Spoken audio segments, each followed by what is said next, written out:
he's just going to take it to the house. There's the snap, and the ribbon's good. Oh, he's got the first down for 40. He's gone. The 35, the 30, the 40. He's gone. He's gone. Touchdown, Washington Redskins. Holy cow, what a play. 42-yard touchdown run on 4th and a foot. What made it phenomenal is John Riggins was 33 years old. He goes into Joe Gibbs' office and says, hey, give me the rock. They gave him the ball against the Lions, over 30 carries, first round. Second round against the Vikings, over 30 carries. Against the Cowboys, over 30 carries. Riggins again has 8 straight carries. So by the time he played against the Dolphins with today's players, they're tapping out. You know, John Riggins is on carry 30 whatever when he gets that ball, and he runs right through Don McNeil. Poor Don McNeil. Yeah, poor Don McNeil on this. It's kind of like the mud on a mud flap of a truck, of some type of semi going down the highway.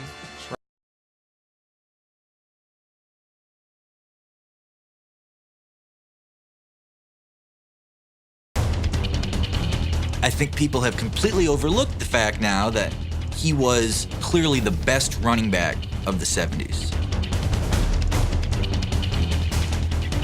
So if you sort of realize that he's the best running back at a time when the most important part of the offensive game is running the football, I think you could easily argue that O.J. Simpson is the most valuable player of the 70s for the entire league. Every time he ran the ball, it was almost like the Bills' equivalent of throwing the ball deep. It might not work, but if you made a mistake, they would score.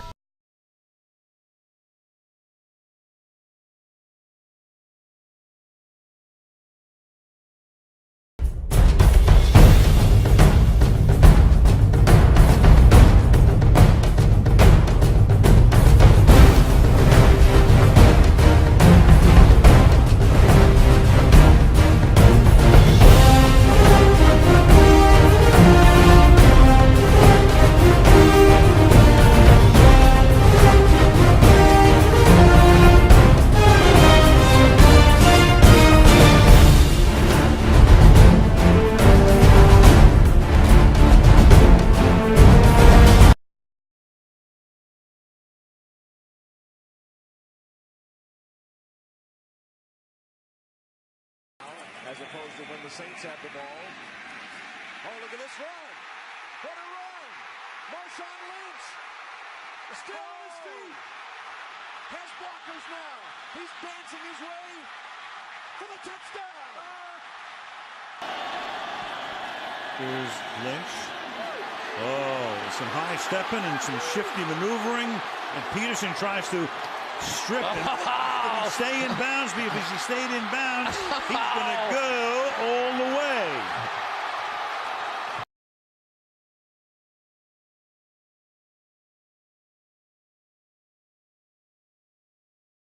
Snap on third down. Back to pass. Dumps over the middle. Caught by Adrian. And he buried a Steeler. He's inside the 40 to the 30. Thrown out of bounds at the 25.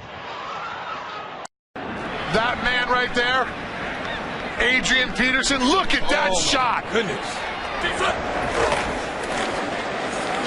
And he'll add to that total. Breaking into the open field. And he shoves away one, shoves away another, and blasts his way into the end zone.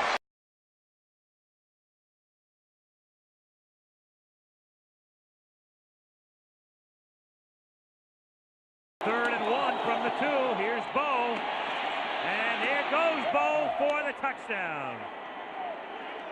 He and Bosworth one-on-one, and Jackson just shoves him into the end zone. Here's Brian Bosworth. They're going to meet on the 2-yard line and end up in the end zone. Watch the Boz. He plays it perfectly, flows to the football, meets Bo Jackson at the 2. Sorry, 220 beats 240.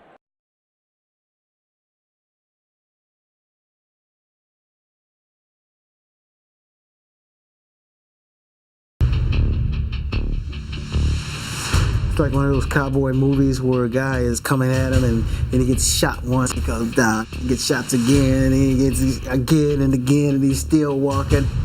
Then all of a sudden, big explosion, go boom, arm over here, arm over there, leg over there, and they still trying to get together. That's the type of runner I was. Walter Payton was more than just a great runner.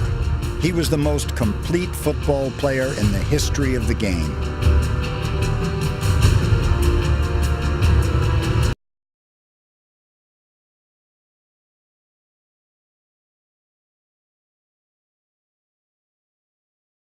A lot of guys wanted to try to tackle him low, but if you hit him in the thighs, you're going to bounce off of him.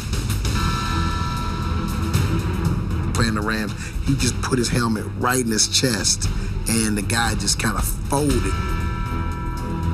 Another guy grabs his jersey, it breaks away. It was just kind of like a commercial.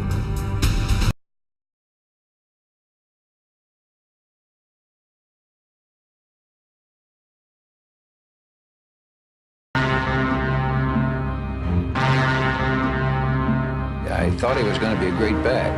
It turns out that he's the greatest running back of all time.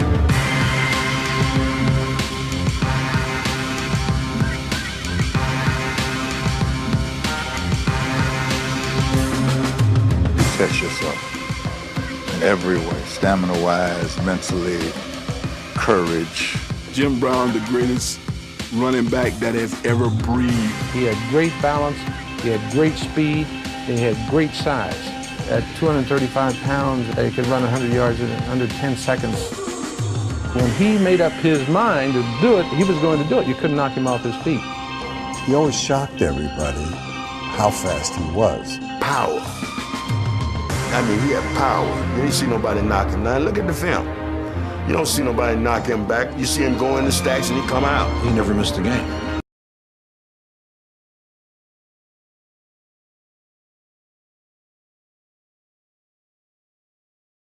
Bettis was just impossible to tackle. The bus shakes him off like flies. Obviously, he's a huge guy, but just how thick he was through the midsection, through his legs, it's like, you know, he used himself like a battering ram, and no one could get their arms around him. Where they get a load of me?